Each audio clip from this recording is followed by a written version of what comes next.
What's up guys, I'm back again with another deck profile. This is sort of a response to my own video where my friend Sean profiled his Dinomist deck that he did, that he took to the locals on Sunday.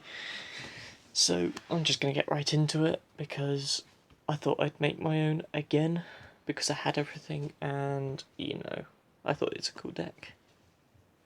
So start off, we are running the 3 Dinomist Rex because he's your I guess you could call him the Megalo of the deck because he does practically the same thing. You can either spin a card without even targeting it by tributing a Dinomist, or you can attack again and inflict piercing.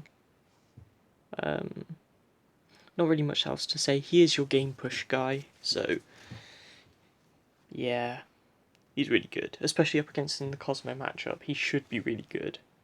Then we've got triple Brachion for being a Cyber Dragon, so he's really useful. He's especially good if your opponent has established a field and you have a Cyber Dragon in hand. You can actually special summon the Cyber Dragon and then special this if they've got a higher attack monster, so that's kind of cool. Then we have the Ceratops, which is just more special summoning ability.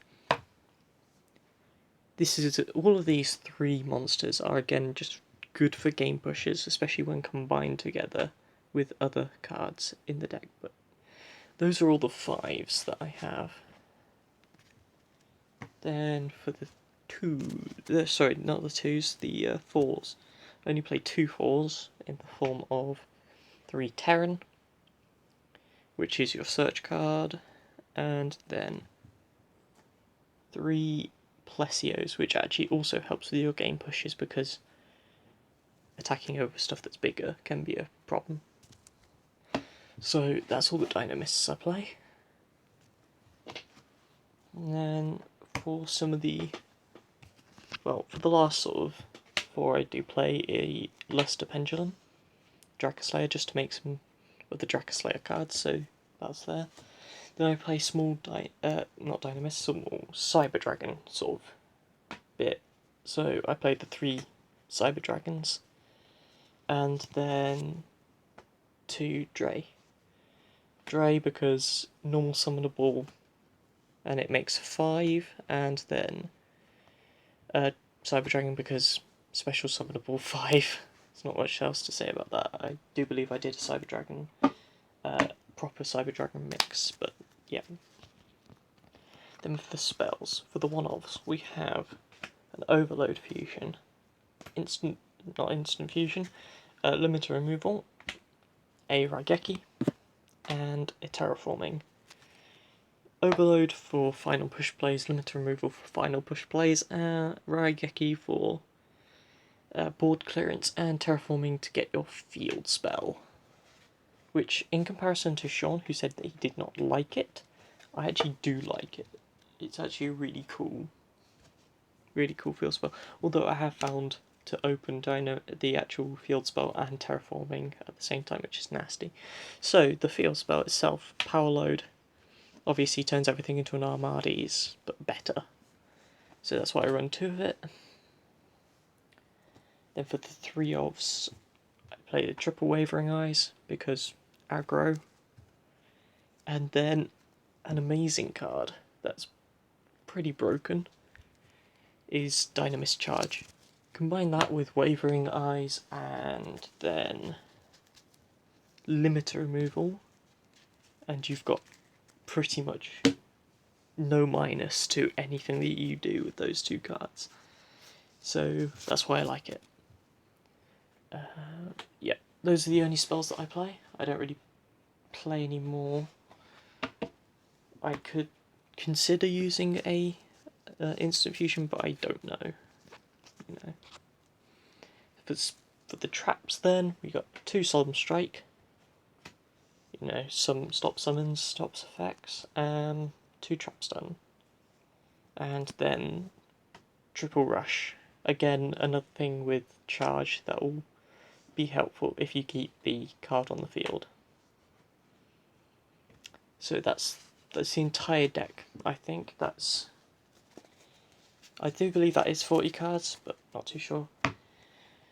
Then for the extra deck, I'd just like to point out that in the Monarch matchup, you should be okay if you can search out Rex, because that is a game push card. So if you're under Dominion, it should be okay. For the fusions, I do play a Dinister, the Dinister Powerful, or Dinister Power, the Mighty Dracoslayer, for protecting your pendulum scales, and then a Chimeritic Overdragon, because we like to push the game. For a single synchro, I play the Ignista Prominence, the Blasting Dracoslayer, because it's OP, especially in the Cosmo matchup.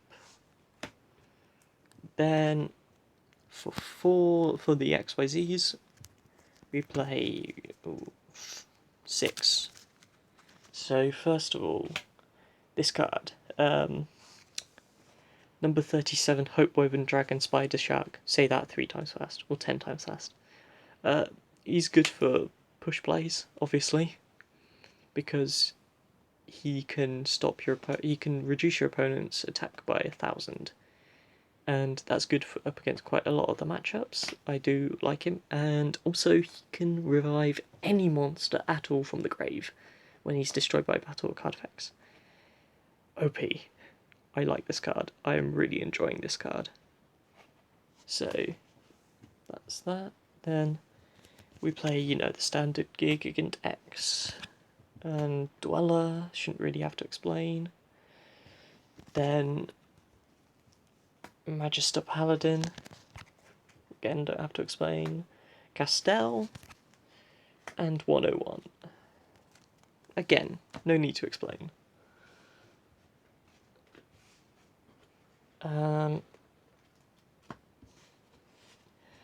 Right, then for a lovely sort of addition that I'm enjoying is the Digvorzak, the King of Heavy Industry, because in this deck he is pretty overpowered, and I can't really say much about him. He pops cards and mills your opponent's deck, meaning that they're closer to getting cards that they're closer to actually get cards that they won't be able to use, I guess. But yeah.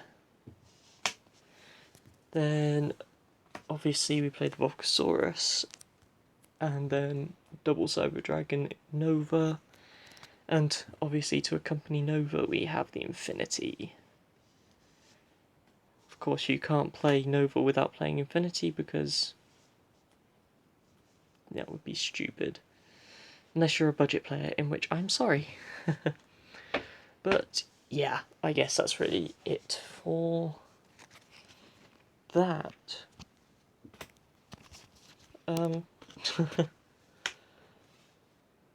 Thanks for watching. I don't really have much else to say about the deck, because most of it explains itself.